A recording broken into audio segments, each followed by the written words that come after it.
Von Raphael, c'est le prénom qui me définit le mieux parce que c'est mon premier prénom. J'ai 2 prénoms et Raphaël est le premier. Donc Von Raphael puise son inspiration au fond de son âme, au fond de lui-même et dans la vie de tous les jours. Je dirais qu'il a un côté assez ouvert, optimiste et puis ouvert à la découverte de nouveaux chemins de créativité. Peter Rage. Peter, c'est mon 2e prénom. Peter, je pense, est le personnage que tout le monde a au fond de soi. Peter Rage, c'est le personnage qui doit de temps en temps ressortir d'une façon ou d'une autre. C'est un personnage plus excentrique, plus traumatisé, qui aura peut-être plus les nerfs à vif, puis qui ne va pas hésiter à choisir des chemins détournés pour exprimer ce qu'il désire à travers ses toiles. Avant toute chose, j'ai commencé en tant que Von Raphael, qui est ma personnalité propre et profonde, mais il est vrai qu'au fur et à mesure de mes créations, je me suis rendu compte que certaines toiles, je ne pouvais pas les signer sous le nom Von Raphael.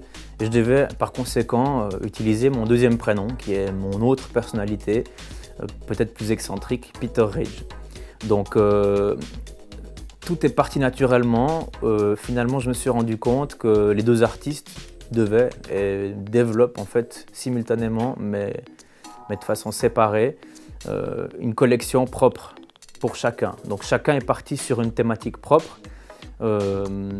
et Von Raphael est parti sur la Black and White Collection, Peter Rage est parti sur la Gold Collection.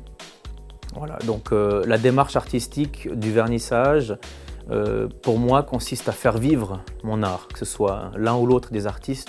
Le but, c'est de faire vivre leur art dans l'exposition. Alors c'est vrai que j'ai combiné les 2 artistes dans la même exposition, ce qui peut être atypique parce que d'habitude on a tendance à séparer les peintres. Mais là, je trouve que vu que ces 2 artistes sont malgré tout moi-même, que je ne suis pas totalement schizophrène non plus, je me suis dit que c'était une bonne occasion de montrer ces 2 univers face à face, parce que les 2 dans la galerie étaient opposés l'un à l'autre, d'un côté du Von Raphael, de l'autre côté du Peter Rage. Voilà. C'est pas tout. Le but pour moi, c'est de faire vivre l'art d'une façon ou d'une autre, de donner du relief aux toiles, de le faire sortir des murs, ça c'est très important. Et ma démarche était de dire, pourquoi pas, vu que je viens de la mode, du dessin, de la bande dessinée, j'ai toujours un côté tridimensionnel en moi, faire vivre mon art par le biais de quelqu'un. En fait, que l'art vienne à la rencontre du visiteur, que l'art il vienne vous frôler, qui vienne vous rendre du frisson et du cœur à voir et visiter cette exposition. Alors pour l'occasion, j'ai engagé des mannequins que j'ai fait peindre intégralement. J'ai réalisé un design en fait, que j'ai fait reproduire par une maquilleuse sur le corps.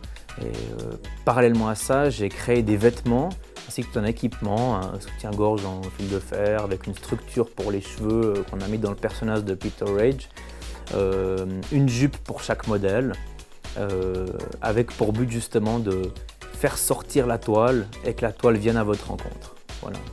Ça c'était le principal objectif. Donc rendre vie à ces tableaux qui sont habituellement cloués au mur. D'où les lieux d'exposition aussi qui étaient cherchés dans un but très ouvert, un but de partage qui est un lieu atypique, qui est une sorte de galerie lounge où il y a tout le temps des gens, tout le temps du monde qui vient et qui a l'occasion de vivre avec vos toiles et donc de ne pas être dans un endroit statique et plutôt triste. Voilà, donc toujours une animation importante là derrière. Donc les démarches artistiques respectives de Von Raphael et de Peter Rage sont quand même relativement différentes au niveau de la recherche d'inspiration.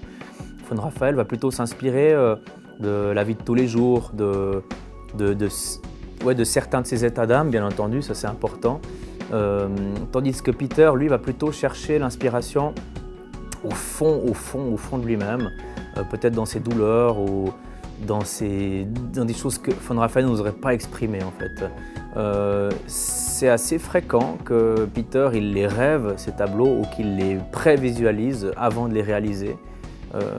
Ça c'est arrivé assez souvent, où juste avant d'aller au lit, finalement je me lève et je vais réaliser un tableau. Ou alors je réalise un tableau, celui avec les clous normalement par exemple. Et je savais que je devais travailler avec des clous déjà quelques semaines avant de le faire. La même chose pour le fil de fer, où il me fallait du relief aussi. Tandis que Von Raphael, lui, il aura plutôt une démarche artistique suivie, un trait suivi, un style plutôt défini, que Peter n'a pas. Peter n'a pas vraiment de style. Peter va faire de la recherche, Peter va tenter des choses, peut-être plus osées ou que Von Raphael n'oserait pas faire. Voilà, c'est sur ce point-là que je voulais insister, dans le sens où il y a un côté peut-être plus excentrique et plus torturé chez Peter que chez Raphael. Voilà.